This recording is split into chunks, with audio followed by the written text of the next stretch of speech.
Welcome to the Ascend podcast. I'm your host, Tyler Drake, and today I have a very special episode for you with the Preston Rutherford, aka Khosim.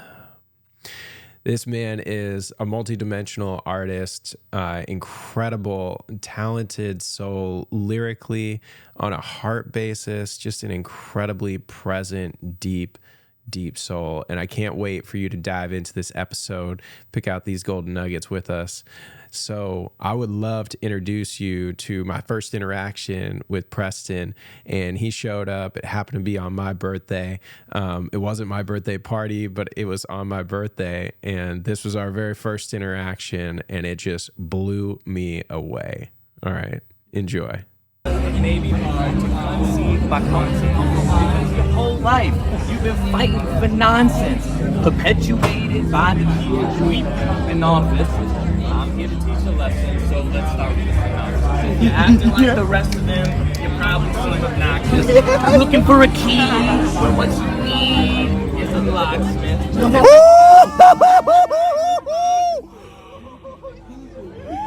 think outside the box, you just need to change your options.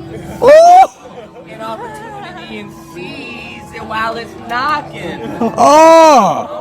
Be what I set out to be without the doubt of dropping. Anybody doubting me is obviously watching those Fox movies. Plotting. The system's never stopping.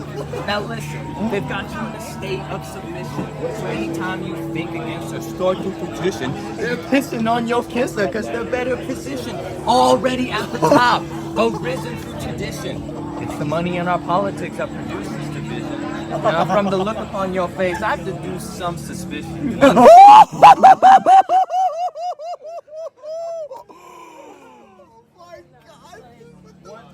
Once you lose the tune, it becomes your decision to improve your life. You're no longer imprisoned. Open up that eye and you'll see through the prism.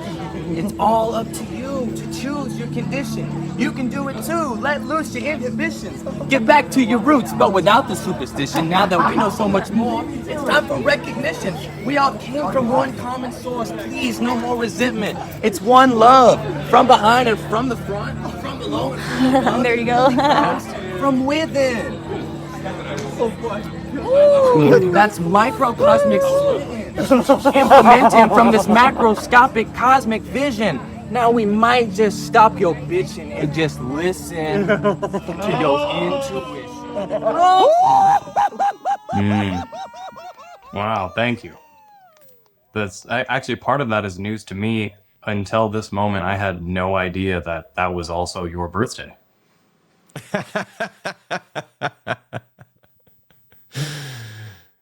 There you go. That's cool. So we've spent both of our birthdays together. My birthday was the first day of Arcadia, which we just got back from. That's right. More beautiful world that our hearts know is possible. The example stage, how it's done. And now we get to carry on that torch on a daily basis, even more than we already were before. Yes. Well, happy birthday to you, brother. Thanks, man. Yeah. I resonate with, it was nice to go to a super epic birthday party that I didn't have to throw. I just got to show up and just be enjoying myself in something spectacular going on. Oh, 100%. Oh my goodness. Okay, so we'll get back to Arcadia, but I would love to cycle back to when Preston was a wee little lad, like 5, 6 years old. Can you share with us, what was your personality like? Who were you? What was your mode of action? Wow, okay.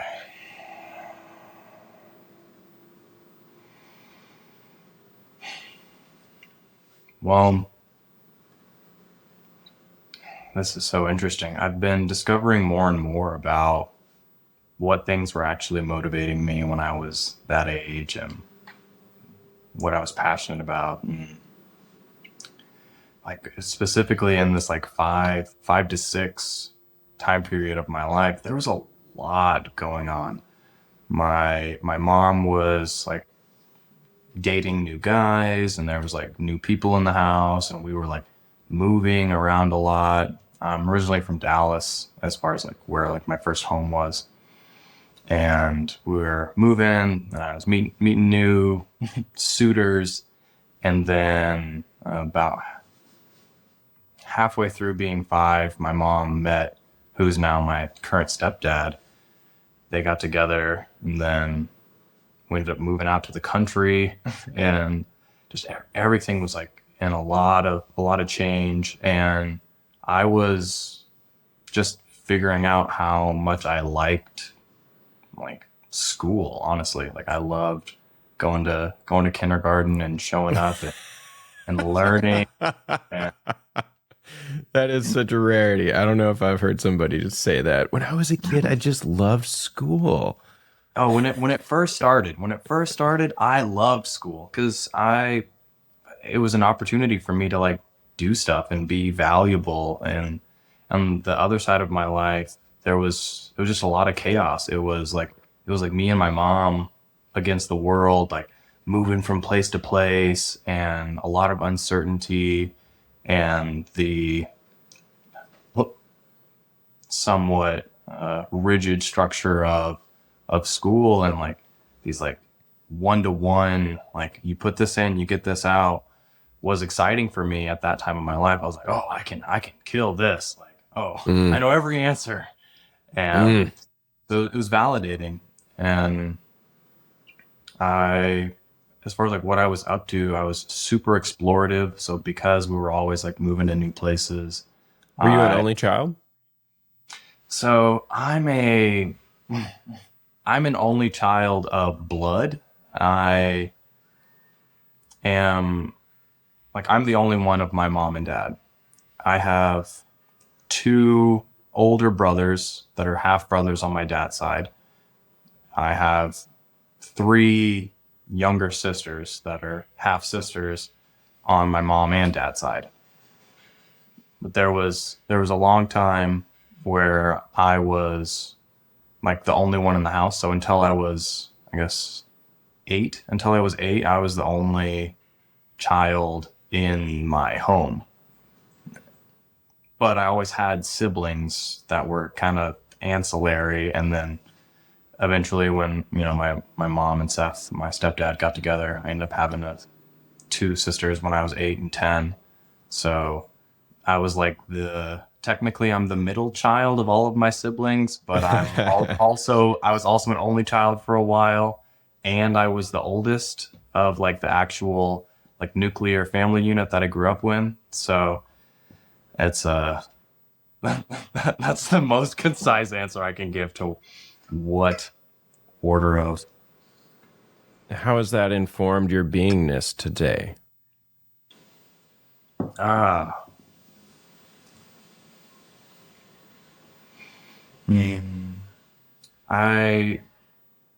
take a lot of pride in my relationships. I had to actively cultivate the ones that are like powerful and have strength in my life. And I also feel like a deep blessing from the people who are close to me, from like this gift of family. And I feel a sense of responsibility for the people who are close to me in my life because of the chaos that I knew early on, and everything just being like kind of like half one thing, half another.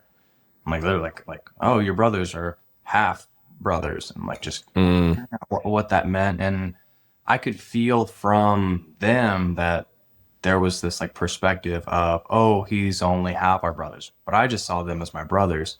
And so I wanted to give this like full, like if I'm in a relationship with you, it's 100%. You're going to get 100% of me. Like if you think that I'm half your brother, I'm going to show you that I'm all your brothers.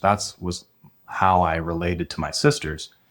And now I realize that the habit of doing that has led me towards like fully engaging with the friends that have transformed into family over my life.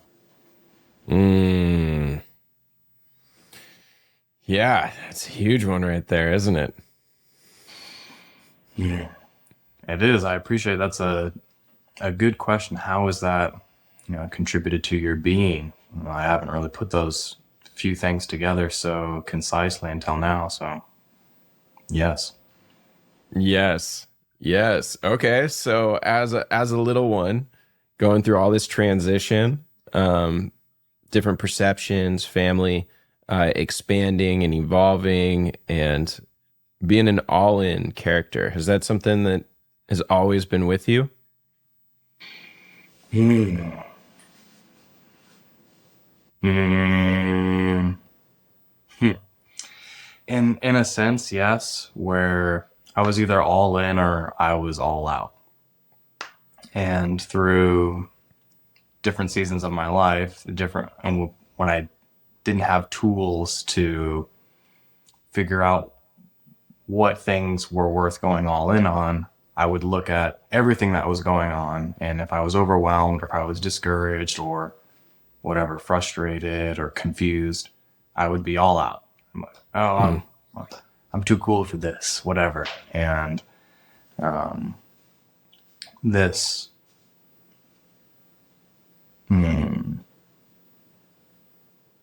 this awareness of like this highly variable dynamics of relationships with myself and within like what a family is and all these things led me to like my first real like existential crisis was very early on at about like 10 years old, where I was exploring this idea of like I didn't feel real, like, and like I felt tangible and physical, but the manifestation of like how I showed up in the world, I was already tapping into like, man, I don't feel real. I feel like I'm just like this composite of a bunch of everything else.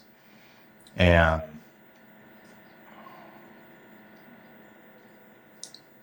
because of that, I like exploring that led to me like grasping deeply onto the things that felt real and being super like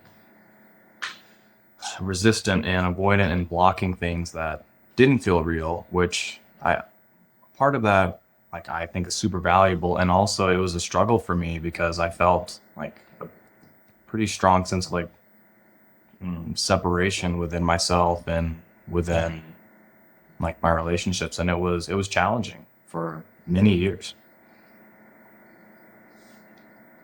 Good old separation.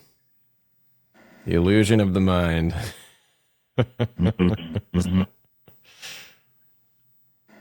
How did they evolve? How did that shift? How did that grow?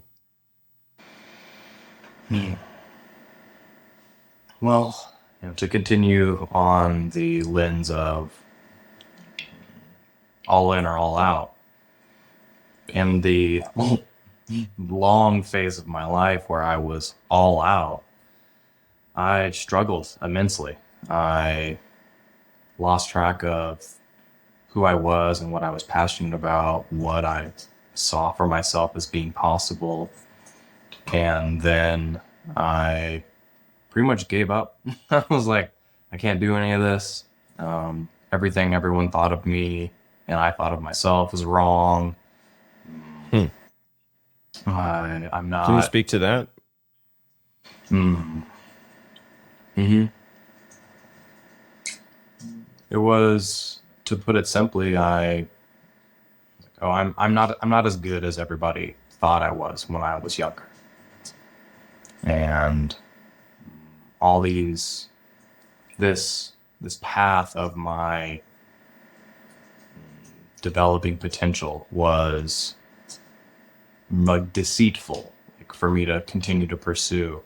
And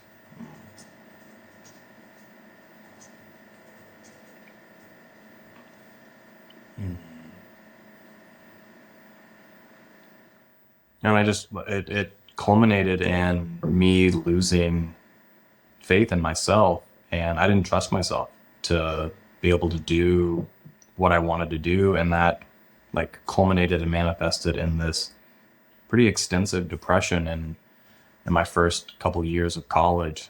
Actually, only a couple years of college that I was in the whole time I was there.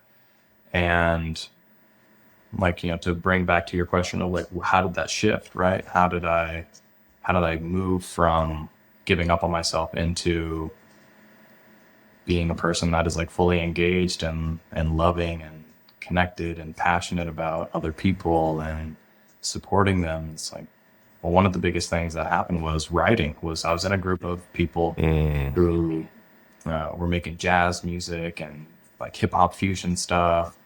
And at that time in my life, I couldn't do anything else besides hang out with them, smoke pot, drink coffee, and freestyle rap and write music.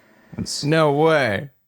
Oh, yes way, dude. Like I couldn't go to class. I couldn't pay attention if I did go to class. I couldn't keep a job.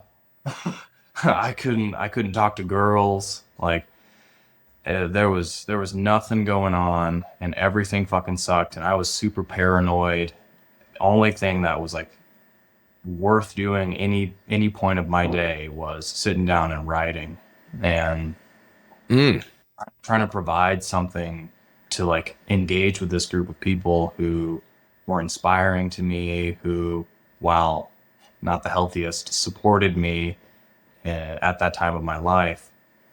And the pride that I was able to develop in myself and in my talents and in my craft allowed me to raise up these scales of emotions of just apathy, of nothingness, of sadness, and of anger. And then I felt confident enough to start trying new things, and I actually felt confident enough to reach out to my parents and admit, like, what the fuck is going on in my life? Hey, I need help. And wow. Were you familiar with David Hawkins and the scale of consciousness or power versus force at that point? no, Because you're describing it now so elegantly. Oh, yeah, down here at apathy at 20, I think it's 20 or 30 points. And, anger is actually higher up on that scale of consciousness because it at least has a propensity towards action, even though it's so self-interested. And then courage, that's the breaking point right there.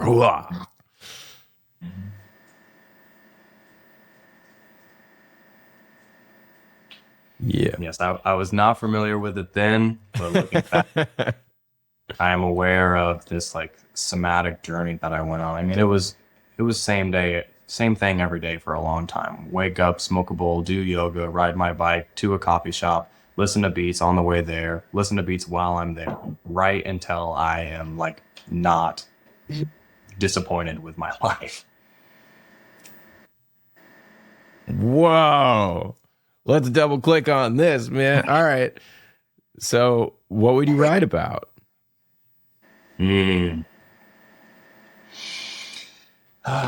All sorts of different things.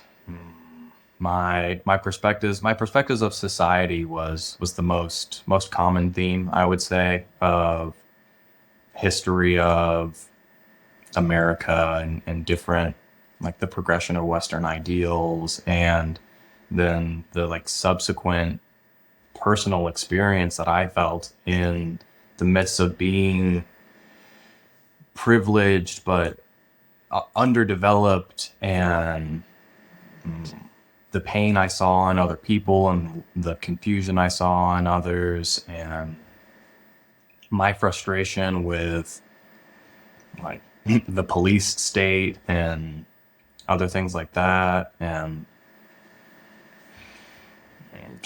school shooters, and just like really like kind of like modern topics, and diving into the things about those things that were like frustrating me and that I felt were ultimately illusions, right? So that's one of my favorite things, is that I, at some point in my life, I was able to bridge so many things together where I was like, oh, like people are like frustrated about things because like they're seeing it from a lens that is actually, it's actually not the whole picture.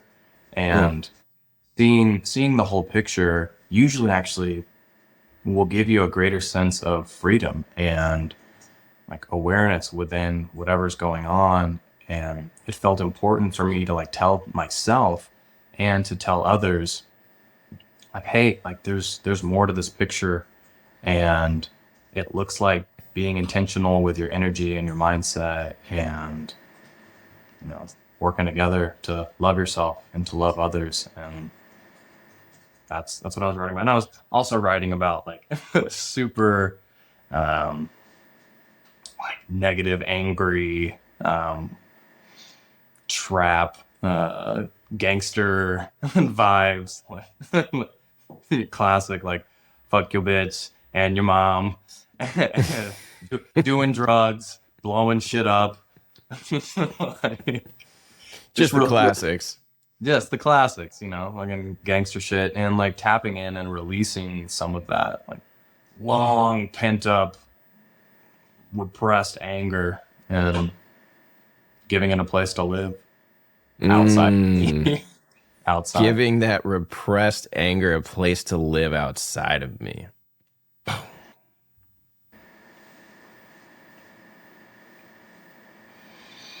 Because it was eating me alive. Yeah, absolutely.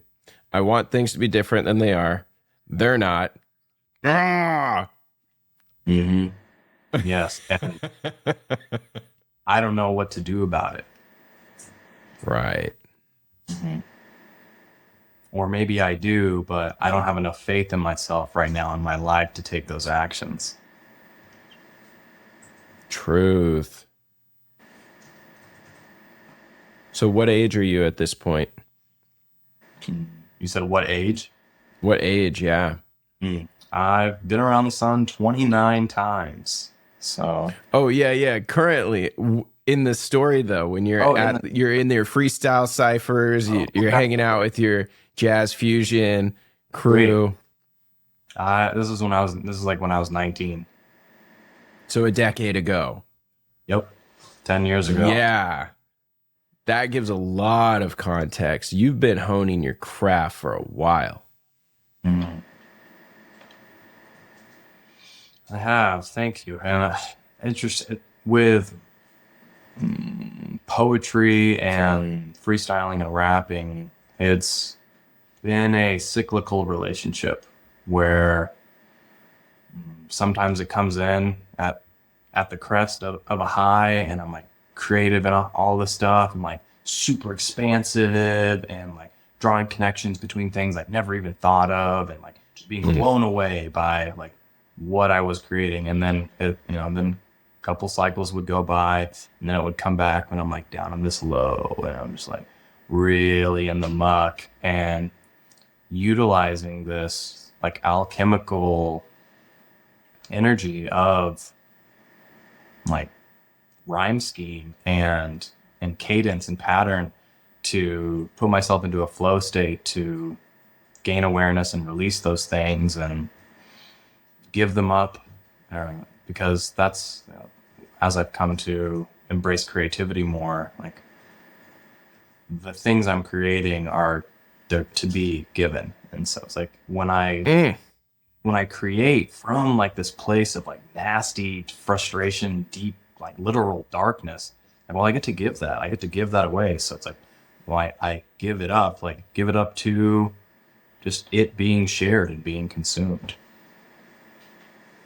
What have you noticed in the reflections that you've gotten from people from some of these like deep, dark kind of places where you're like, here's this package of versus the contrast of that when you're feeling that high flow state, feeling in flow in life, right? And everything's divinely aligning, coming together, acceptance of what is. What are the reflections that you're receiving? That's super clear. And it's funny. It's actually, I had somebody share this with me recently. When I share the stuff that has come in from the low, the most consistent feedback I get is, "Whoa, that doesn't sound like you at all." I'm like, wait, what? What do you mean? Like that's, and I don't do anything to like try and hide myself at all. Like I'm 100% who I am in each moment. And it's interesting to see people being surprised, like, wait, whoa, like that's in there too. It's like, yes. Yes. Mhm. Yes, it is. So that's been interesting to see. And in contrast to like when they hear the things that are like inspirational and motivational and in this like higher light, I'm just encouraged to create more stuff. Like, oh, dude, you got it! Like, this is amazing! Like, what? Um, so that's the biggest difference between those. For sure. Yeah, I've noticed in myself, getting into these different freestyle ciphers and experiences with people, just wherever. I mean, just the other day at the mall, I was just was at my body jewelry business, and this dude came up to me and was like, "I'm doing a show. I want to invite you." I'm like, "Okay, cool. What's this about?" And he's like, slam poetry, spoken word, like going through, and he brought all this intensity and stuff, and it was like, but just keep it on the hush. I'm like, okay. I was like, well, I freestyle, man. And he's like, oh, interesting. And so then we just start freestyling. It blows his mind because, like, that's the whole purpose, right? With freestyle is that we come ready to go. And so we're having this whole back and forth, and he's doing like his freestyle is like spoken word,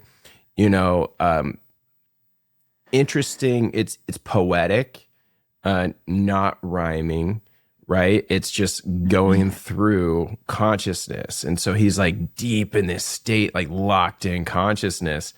And here I'm like going as high vibe as possible, love and light and all this stuff. And he's like the Undertaker coming through. And it's so interesting because what one identifies with is what they express in that given moment, right? So understanding that I am all aspects, you are all aspects, we are all aspects of one another, inclusive of self, right? Then those depths, they do exist. And it is, I think it's very helpful, it's very healthy to actually express, right? Because if I don't express, then I depress, right? And then I'm just sitting here, don't like life, and then agitation, irritation, all of that. So, and with that stated, what I express, I reflect. And that is the ripple that I am putting out. So for me in this journey, knowing what's enough to share, to express, to move through that emotional state, to then get back to a place of what I desire to have my ripple effect of consciousness really be.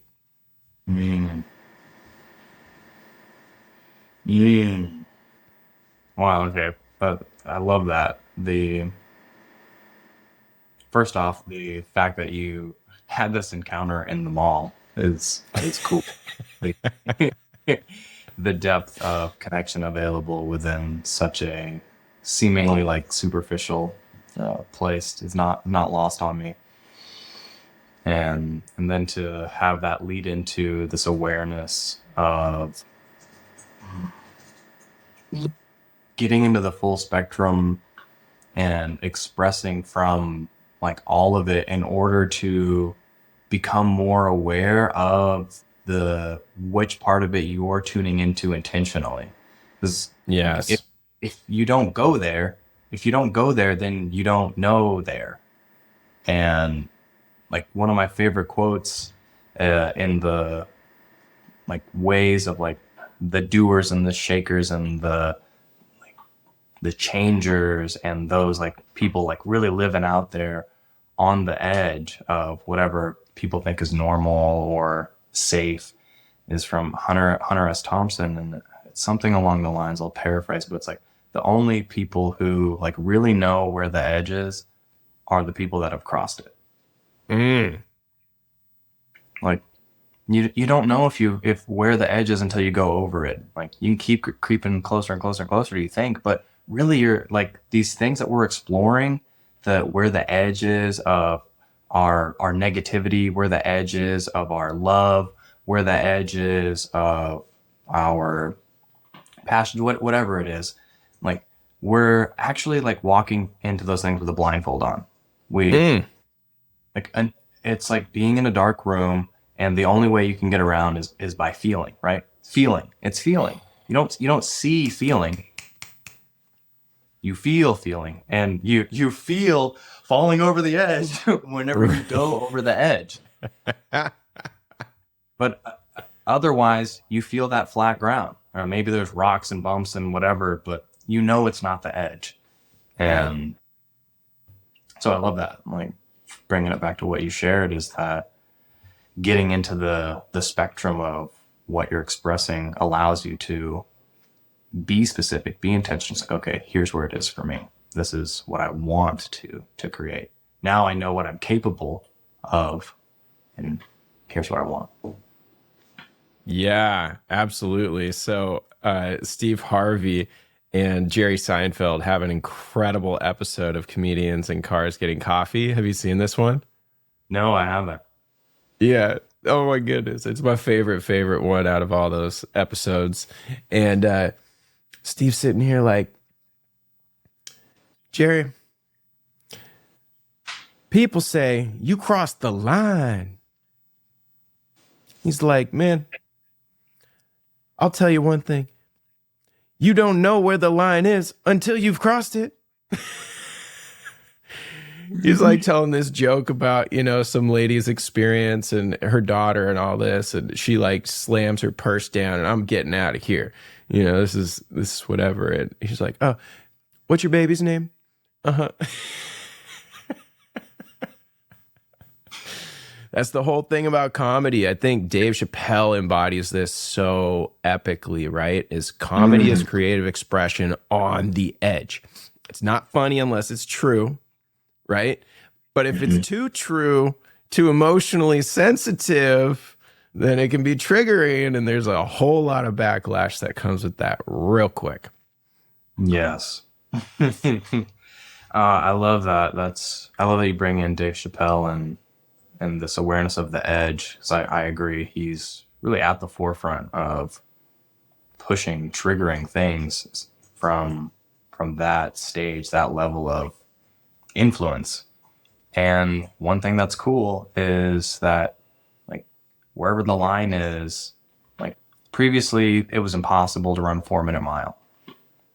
Somebody ran a 4-minute mile, then it became possible, and it just keeps getting lower. Like, there's so many things like that in our social things and our physical things, our economics. Like, rules just keep getting broken.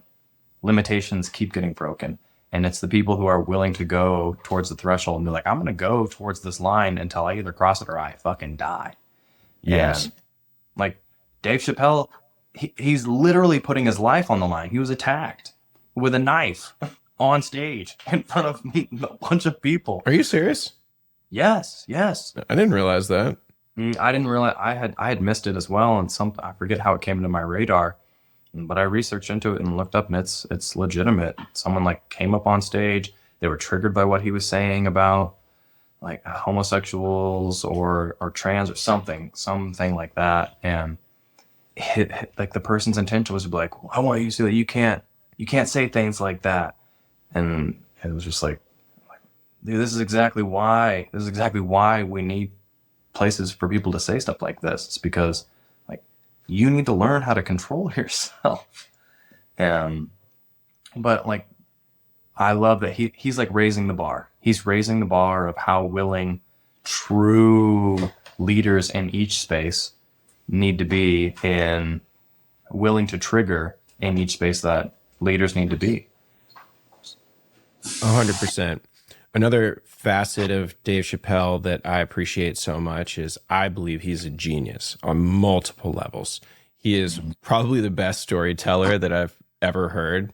Like, the way that he can thread the needle and go through these immense stories and then 8 minutes later bring it full circle, or at the end of the show and it's coherent, and he has this amazing ability to articulate. And I believe that that's one of the superpowers for all of us to be able to express beyond traditional boundaries requires immense articulation and empathy, right? Because if I playfully am joking with you and you feel that energy and that resonance, then I could say anything and you're going to receive it and laugh or whatever. But if you feel that my intent, you know, is like, ooh, I'm better than you, right? It's hierarchical of the mind. Then all of a sudden it's like, boom. And I feel like Dave does such a good job of elegantly articulating the whole bandwidth and spectrum from, hey, we're all in this together. And I get my perspective just like you. And I believe mine's funny. So I'm up here and I'm sharing it with you. Oh, that's great. I love that perspective. It's like really great storytelling and great comedy is it's bringing people in. It's bringing people into it. It's not preaching. It's not like you said, like hierarchical. It's like same level, heterarchical. Like this is funny because you're right there with me. Yeah. It's like, hey, it's raining outside. There's puddles everywhere. Why don't we stand right here on the corner by this giant puddle while we watch the bus come? Right?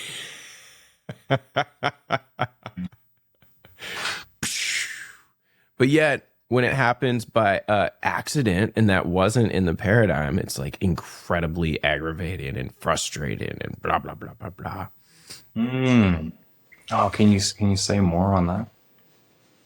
Yeah, I mean, it literally happened to me the other day. I was standing at a crosswalk about to cross, and I don't think it was a full-on bus, but it was like a van that drove by and it hit a dip and I got splashed and I just started laughing. I was dying. Right. I was seeing like What About Bob, you know, and the whole scene where he's trying to fix his tire and then car drives by, sprays him, and it's on his birthday, Leo. And have you seen What About Bob? I have. It's been a long time. It's one of my all-time faves. Definitely top 10. Up there with Dumb and Dumber and Ace Ventura, you know. Oh, nice. Okay. Ah. You're a fucking heartstring pulling goof. Yes. Nice. Yes.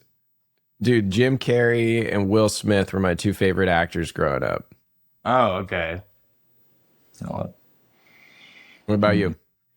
Oh, Jim Carrey's up there as well. Who else did I like when I was young?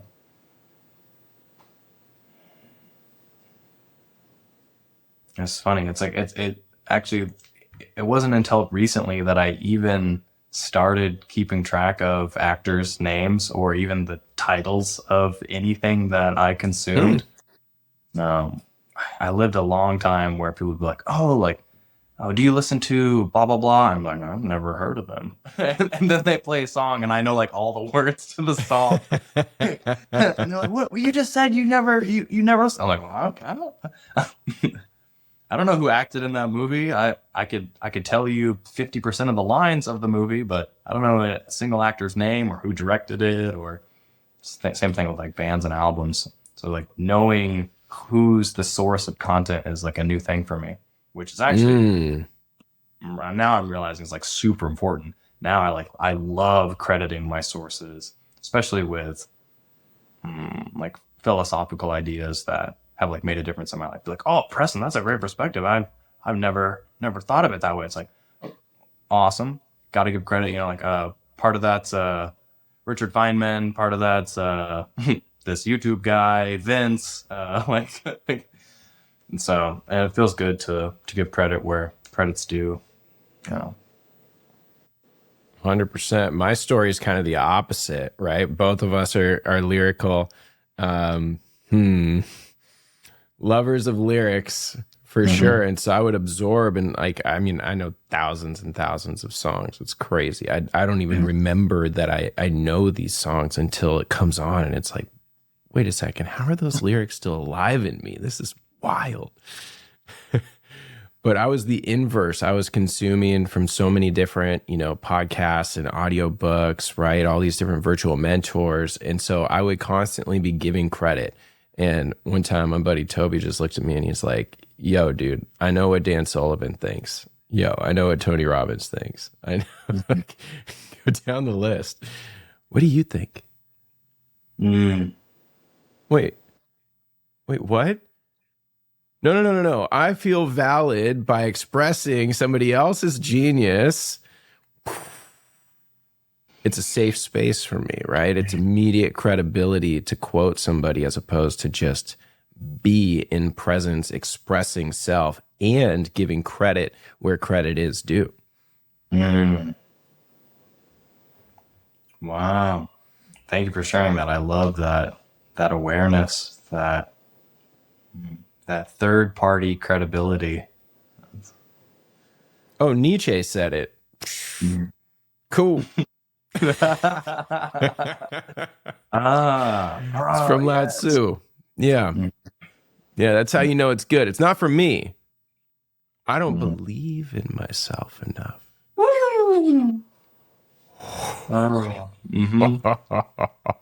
Yes, back to the separation, the illusion of the separation, that this wisdom, that's theirs, that's their property, that belongs to them. Like, well, I mean, if they shared it, they maybe intended to give it away to other people, and if they're dead, then whose the fuck is it now? It's got to pass down to someone, right? So, yeah. There's to me, I feel like it's important to give love and appreciation to Genesis, right? So where it is that I first encountered something. I don't know how many times that I've heard, oh yeah, this quote from Abraham Lincoln or Winston Churchill, or and it's like Maya Angelou, and then I look it up and it's not even them, right? But somebody wants a leap of credibility, and so they just associate a quote with some random person they believe is credible. And it's like, yeah, what is the divine essence here? Because, a question I have for you is around ideas. Do you believe that we have ideas? Do you believe that ideas exist out here and we tap in?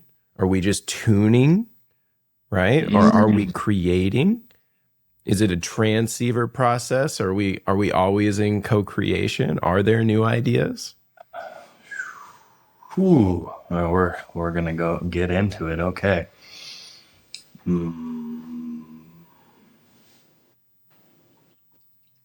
And my perspective on this over the last 6 months to a year or so has shifted slightly from perceiving myself as only this capacitor and receiver. So like I had a certain bandwidth and there was things that I could receive. I could fill that bandwidth at some point. And I dove into a deep connection of intentionality with creativity through this book called The Artist's Way by Julia Cameron. It's a 12-week course basically in unlocking and creativity and connecting with the creator, the great creator, and then the creator of yourself. And now my perspective has shifted into more of like what you shared of it's this constant co-creation where, because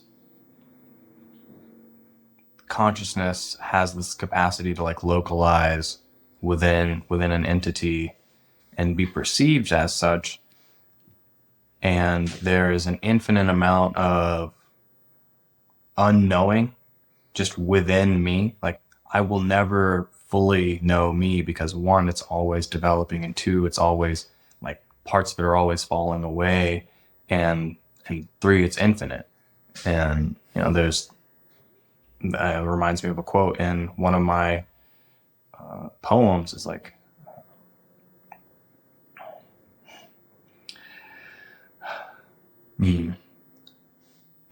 I can barely let you in on what I sense because I know that what I'm holding in this moment's infinite. The life I see beholden when I close my eyes is dope as shit. Even so, I'll know I'll only get out what I put in. And so this like idea of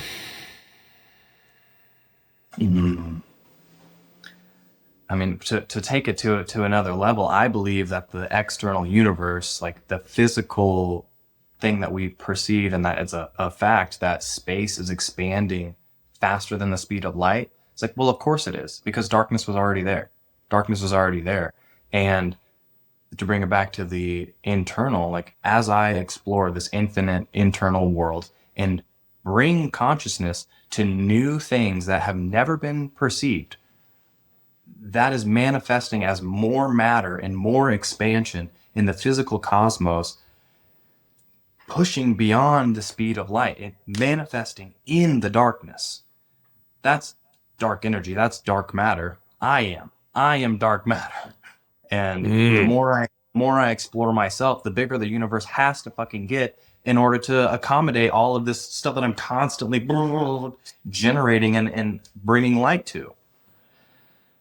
And it's a choice to do it intentionally and to view that opportunity as a gift and as not obligation, but as like honor and service and divine, right? It's like, oh shit, like what? Like I am the universe creating this specific mode to be able to dive in and discover more about myself. And it's a never ending game. It's just going to keep going. Yes, sir.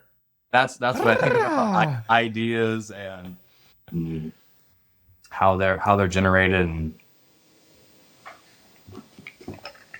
Yeah, it's interesting how you frame that, because the Egyptian philosophy, the way that they build their temples, is the holiest of the holies is the very back. They build all the temples from the back forward, right? And the holiest of the holies is 100% darkness. And then it goes through 3 other phases: semi-light. And so there's little blocks, little tiny bit of light that comes into the next area, right? And the next one, there's then columns and then pillars on top of those columns. So it's semi-light, and then it's open light. And so it's fully exposed and open. And this is representative of our consciousness, right? The deeper I go, the more I grow. And the I is not the personified singular egoic I. It's that first I. It's the allness, the oneness. The I am is the allness of consciousness, which is inclusive of all polarity, right? So even as you're expressing dark matter and light matter, we'll call it, right? Perceptible matter. It's like that's still on a continuum, right? And it's spoken within polarity. And so what I love about what you're sharing and expressing is consciousness in and of itself is the thing. It's unquantifiable. It's absolutely infinite. It exists separate from space and time. Light would be the first perception of that movement of consciousness, maybe based on the current vantage point that I'm in, right? But just as we discussed earlier, right? If I'm angry, it's my small self. I want something. Me, this physical Tyler that's trillions and trillions of separate living organisms constantly in their own thrive and death and rebirth process, right? But yet I have this illusion that this is just me. I'm one meat suit. Boom. Meat suit's that's kind of a, I don't like that term actually. No, I just said it. I am one complete package here. And yet it's so false. Like if I were the cell, like a cell inside of my kidney, would I know that I'm a cell inside a kidney, or would I just have this consciousness I'm a cell? Because a cell is a self, right? Self. CELF. That was a new one. Mm.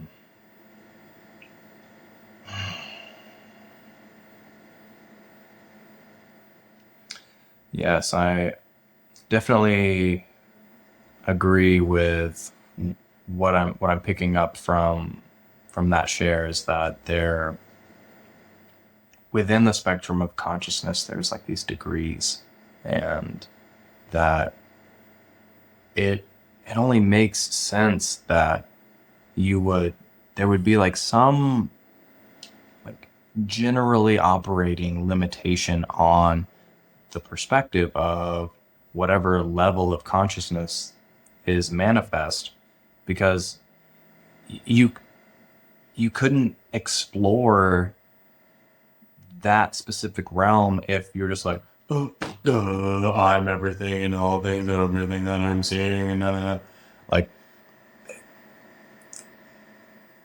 we need these constraints, right? These constraints Yes. of form in order to explore the specificity of these different frequencies, of these different perspectives. And that's okay. This brings me to one of my favorite realizations over the last like couple of years about being a human, being a conscious entity in the 3D, whatever, is that this is so special because it's the limited edition. Like people seek out the limited edition things. When limited edition stuff drops, it's everyone who's even interested in that thing rushes. They want it first thing. Oh, I gotta get it. I gotta get as many as I can. I gotta get the limited edition. Well, welcome to reality. The limited edition. This is the limited edition of consciousness. By definition, it's limited. The universe and the expanse, the consciousness, the light, everything expanding faster than everything we can even measure, like that's unlimited. Everything is unlimited. Being a human here in this way that we get to touch stuff and play around, like that's limited. We only live for so long, that's limited. We only grow so tall, that's limited. We only can do so many things, that's limited. Amazing! Amazing! This is limited! Oh, we found it, guys. We found something that's limited. Woo-hoo! Like, let's go! Send in the troops! Go, go, go, go, go! Get that! Go and get that! Bro. Whoa. That is so wild. This is the limited edition. Mm-hmm. All value is derived out of scarcity. There's a limited amount. There's a limited expression, right? Wow. And this is why art is the heart, and it's heart expression within the forms. So we have our art forms, our forms of expression within these limitations. That is where the juice is. Mm-hmm. Oh, wow. The Imagine juice. watching basketball, dude, and you're like the NBA, and there's no lines. There's no court. There's no 3-point line. There's no like 3 in the key. Like There's constraints are what give it joy. What's that? There's no shot clock. There's no quarters. Yeah. And there's no interest. Yes. Yes, exactly, dude. Fucking exactly. Mm. This is huge. This is actually what's been on my mind a lot recently. Is constraints allow you to choose restraint, and then the restraint that you choose allows you to recognize your priorities, and your priorities allow you to make informed decisions based on the value within the constraint. No constraint, no value. No constraint, no restraint. No restraint, no priorities. No priorities, no values. And you're not operating from values, then you're not appreciating yourself in reality to the degree that you really can.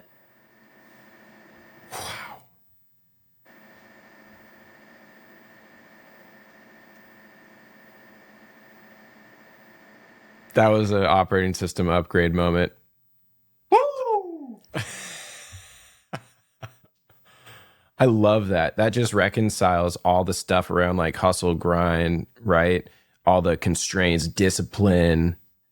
You just so elegantly articulated from an objective. It felt like an objective landscape of what's going on inside the consciousness. This is why we choose the constraints. This is why some of the constraints that choose us, right, are not the desirable stuff here because, well, I want ease and flow. The brain wants to automate, right? Delegate, just poof. And so if I can just lump something and say, oh, well, it's just fill in the blank, then all of a sudden I'm mentally lazy. I'm no longer needed to be present, but the presence is the present.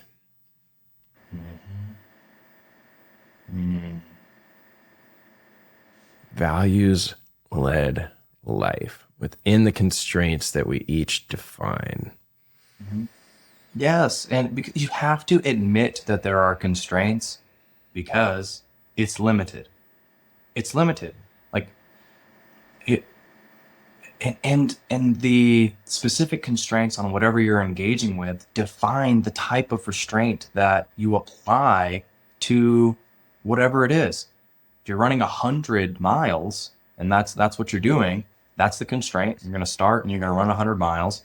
You have a different type of restraint that you need to apply to yourself throughout that process than if you're running 26, if you're running a marathon. And that's a super simple, like just granular slight difference. But imagine now anything else that you're engaged with, like your relationships, your intimate, your romantic relationships, your family relationships, what you're doing at your job, how long you're going to spend writing an article, how many plants you're going to have in your house. It's really endless from the perspective of what's going on.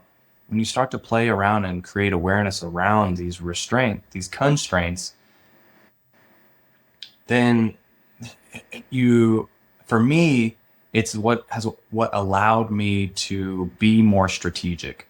And bringing it back to like this story of my life of like, I had given up on myself because I didn't know what to do. It's because I was the worst strategist I had ever met. Like all these ideas that I had thought I was going to do, like I just wasn't going about them the right way. I didn't feel like I knew what to do. And in this different phase of my life, as I've been strategic, and we can take it back to freestyling, right? What's the constraint within freestyling or within writing raps to a beat? Well, the constraints are rhyme scheme, a concept, and the rhythm. And if you commit, if you fully fucking commit to playing within those constraints, you're forced to choose restraint. Okay, well, I can't say this. I can't have all of these syllables because it throws off the flow. I have to restructure and rebuild and reassess and re-engage with how I'm going to share this thing that is coming to my mind, this concept that I'm going to unravel through the constraints of time and rhyme.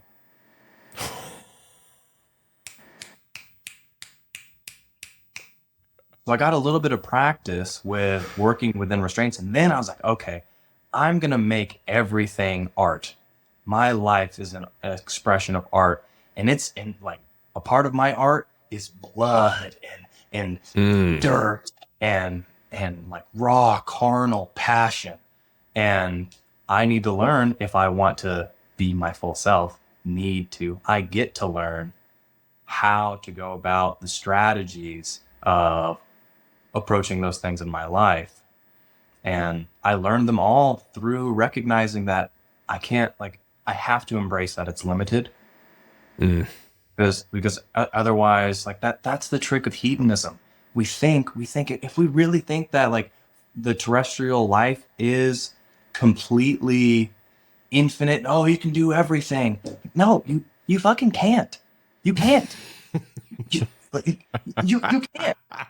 It sounds amazing, and it's true beyond the 3D and the perspective of reincarnation and infinite lives and soul missions and all that. Which I'm not saying that those things are wrong. I have plenty of alignment with like the energies like within those ideas. But me right now, Preston Rutherford, on the call with Tyler, like I can't be doing something else right now. That's the fact. And so like I'm choosing. It's a choice. What am I going to do? I'm going to choose it. I'm going to choose this. Choose this right here, right now. And it's evident what I am aligned with to choose based on the fact that I only get to choose it once. I only choose it once. Then it's gone. And it's an infinite amount of choices. It's perpetual choicing. Mm-hmm. Bro, oh my goodness. There's so much here. There's just so much here. Oh, I can't wait for people to hear this. We got to do a good flow. I'm appreciating you inviting me on. Yeah, brother. You know, it's funny the way that you just described that the only thing there is presence, right? Which is true, and the mind thinks otherwise. The mind can time travel, right? The mind can pull me out of presence at any point and project my consciousness onto anything, right? I could be focused on my daughter. I might be here and like look like I'm here, but like, oh, I wonder how Tula's doing. Okay. You know, I just took myself out of presence. And so this goes back to what you were saying at the beginning, being an all in personality. I'm all in or I'm all out, right? We ain't no half steppers, right? Being all in is all about presence and being okay with committing to each new now in full. That's the biggest constraint. If time is the one thing that we have in this incarnation that is completely level playing field, as far as not the scope and scale of it, but the linearity of it, then choosing to be present with no matter what it is that I've co-created in that moment, being here with you, having this podcast, sharing our souls, learning, growing, thriving together, like boom.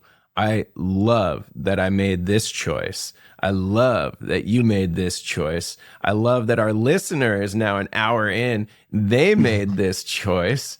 I can't wait to see what other decisions come about by aligning choice with values and principles within those constraints that create the restraints of all this creativity that we get to keep growing and flowing with.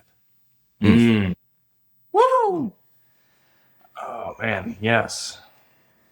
I love it. I love how you wove in like the final piece of it is like the gratitude. It's like thank you. Oh, thank you. Wow. Okay, there's nothing wrong with all of this like limitation.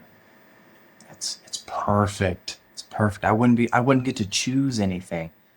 There'd be no autonomy.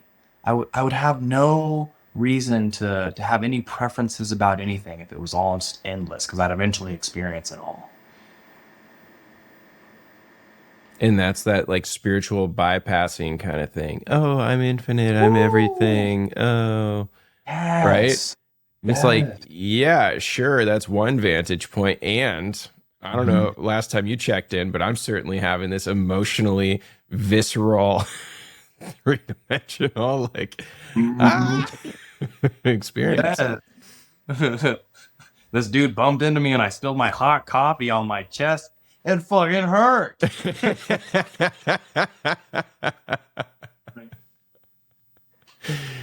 Yes. Wow, brother. Awesome. Well, where is it that people can get a hold of you? My most accessible and active place that I'm on the interwebs is Instagram at honest_conscience. Honest Conscience. What was the genesis of that one for you? It's actually a part of that flow that I shared with you and dove into after you asked me some questions on your birthday. And they call me Khosim because I'm honest with these conscious options. And I was like, oh, honest. I'm honest with consciousness. Like I'm gonna just fully express and as deep truth and accuracy as I'm capable of what I'm conscious of. And I want to bring that to the world, and I want people to see that as me. Like, okay, where can I get some truth about what's going on here? It's like, well, oh, that guy, the honest conscience guy. He may be totally fucking wrong, but I know he's going to be telling me the truth from where he's at. I love that. Oh my goodness. Can you hear it? Yes.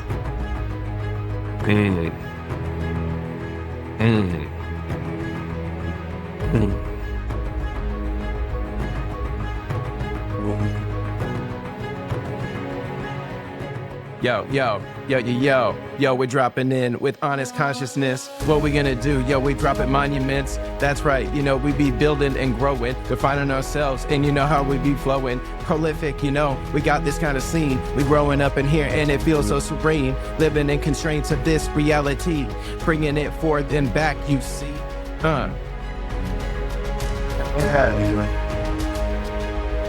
You are deserved to take. You are worthy. Once deep, not all of us. Well, no, God, government, Bob, can't stop. The feeling your life is fucking awesome. I heard your life is fucking awesome. I think we need to get you some headphones, bro. Yes, I'm in. I am building the equipment, the studio now. Headphones and more cables and connectors and gadgets and doodads are on the list. Yeah, dude. Love the vision, man, to have a studio space for those that want to come through and collaborate. Mm-hmm.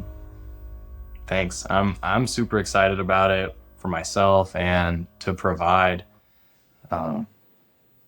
this. Man, it's interesting for me to see what actually made the breakthrough, and to me realizing that this is something that I wanted and could offer. It's actually been through exploring self-talk. So I've been deep into studying all sorts of different types of self-talk, self-brainwashing, self-hypnosis,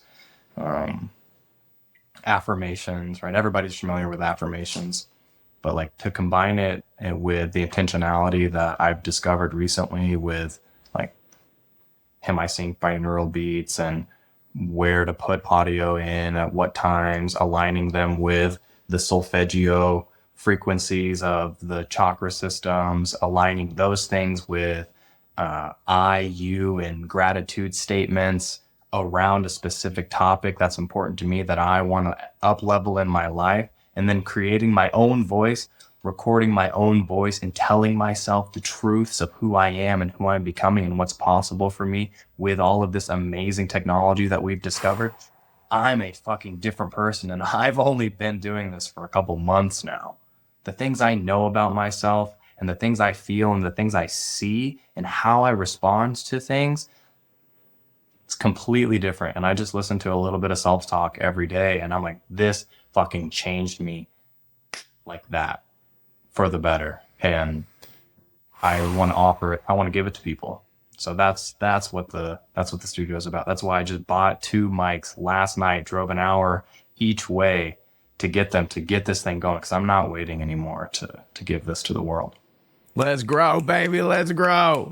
Let's grow, baby. I see you too, man. I see you, brother. I see you taking action. I see you connecting people, bringing people on, hyping people up. Man, I said it in the chat, like that positive peer pressure.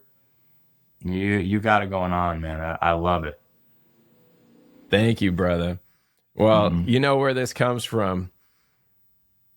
Deep, deep desire to take action on this for well over a decade, almost 2. And that burning desire being mixed with I'm not good enough, lack of action. Oh, I'll support everybody else. I'll catalyze everybody else. Why am I afraid to just catalyze everybody else through my own channel, through my own perspective? Mm-hmm. So, false evidence appearing real. I love your self-talk journey here, bro. This is crazy. I didn't realize how specific it feels, surgical with its precision. Thank you. That is a perfect description. Yeah. And it's from the person's own words. So it's like, it's not somebody else, some external third party that's saying these things. It's being confirmed by the consciousness reflection. Yes, dude. I'll expose. And I think the phone died. Thank you so much. Thank you so much for tuning into this incredible episode. I hope that it was as up-leveling and expansive and connective for you as it was for me and for Preston. Oh my goodness. Like, share, comment, subscribe. Please, if this did impact you, please share it with one person that you believe will impact them. We are the change. Be the change we want to see in this world. Thank you, Gandhi. Peace and love.